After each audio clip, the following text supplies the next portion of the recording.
Okay, here's part 2 of the introductory lecture on psychological theories. There are lots of different theories, and I don't want to bog us down with all the different theories, but I want to cover some of the major ones with you. So we got through the first 3 major theories. Some other major theories include psychodynamic theory. If you've ever heard of Sigmund Freud, I'm sure you have, his name is associated with these types of theories. Psychodynamic theory literally comes from the Greek words psyche, meaning mind, and dynamo, meaning power. So put them together, you have mind, power.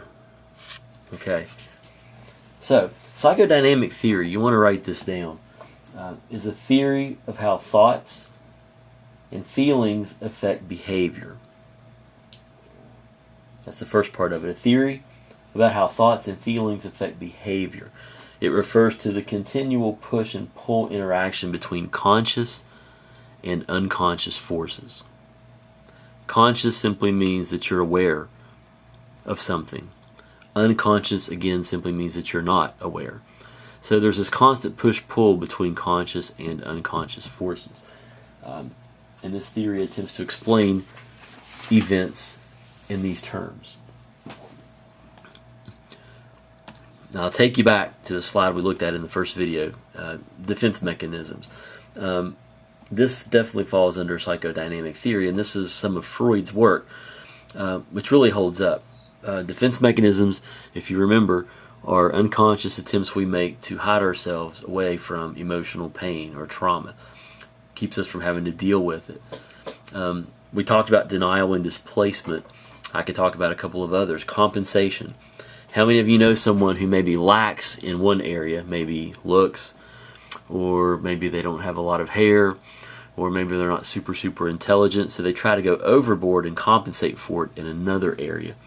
A classic example of this, I did therapy with a guy who was getting older, he was gaining weight, and he was losing his hair.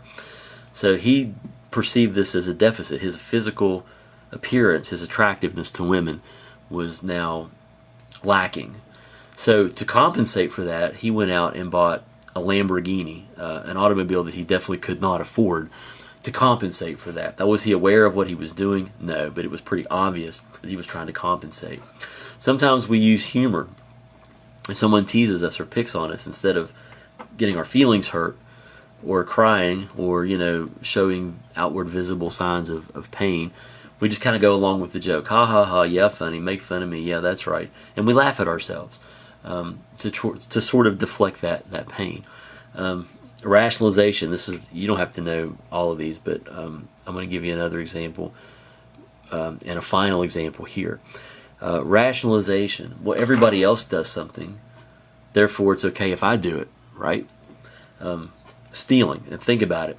Have you ever stolen anything, an ink pen, a candy bar, ever in your life? Probably the answer is overwhelmingly yes. Everybody has and does. Doesn't make it right.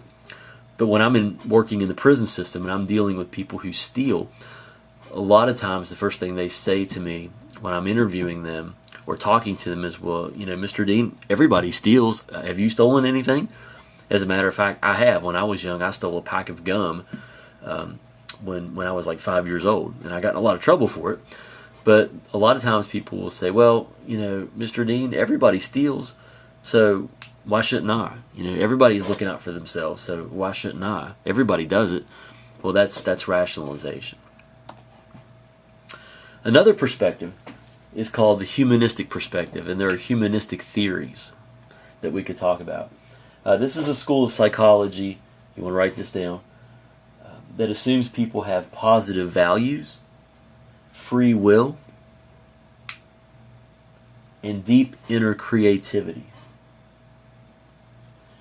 A combination of which leads them to choose life-fulfilling paths to personal growth. And you can back that up and write that definition down again if you want to. It's sort of, I had a professor once who described these theories as kind of like the artsy-fartsy, touchy-feely theories. I don't know if that's a fair way to characterize them, but it's really sort of the idea that everybody has value and worth and inner creativity, and if fostered in the correct way, people can get onto this path of self-actualization where they realize their full potential. Now, obviously, not everybody, not nearly the majority of people, get all the way to that self-actualizing pinnacle where they realize all of their potential. Cognitive psychological theories. Cognitive psychology is an approach in psychology that attempts to characterize how information is stored and operated on internally. And these are all theories that we'll kind of come back to and talk about. I'm just trying to introduce you at least to them at this point, since a lot of you don't have your book. Cognitive psychology and the theories that come from cognitive psychology sort of make an analogy between thinking and a computer. You have storage, you have encoding, you have retrieval. There's a lot of computer kind of computer terminology. And when we talk about learning and memory later in this course, we'll come back to cognitive psychology and kind of revisit that. But the focus here is on cognitive processes. There's cognitive behavioral psychology. This is a combination of the cognitive psychology that we just talked about and behavioral techniques that we talked about in the first video that you watched. So these theories take into account both the thinking process and the behavior and combine those into cognitive behavioral theories. And of course we have a random cool picture because that's kind of what we do at the end of a theory lecture. So there are other theories again that we'll mention kind of here just briefly. If you had your book, you would see others including Gestalt psychology. These are different schools of psychological thought. Gestalt, with the key idea being a focus on overall patterns or thoughts or experiences. The whole is more than the sum of the parts, if you will. There is evolutionary psychology, which suggests that mental strategies and goals are often innate or inborn, the result of natural selection. And you can pause these, slow it down, go back, write these down if you want to. I would suggest that. And of course there are some others as well. We'll go ahead and just call this the end of part 2 for the introductory lecture. Thank you.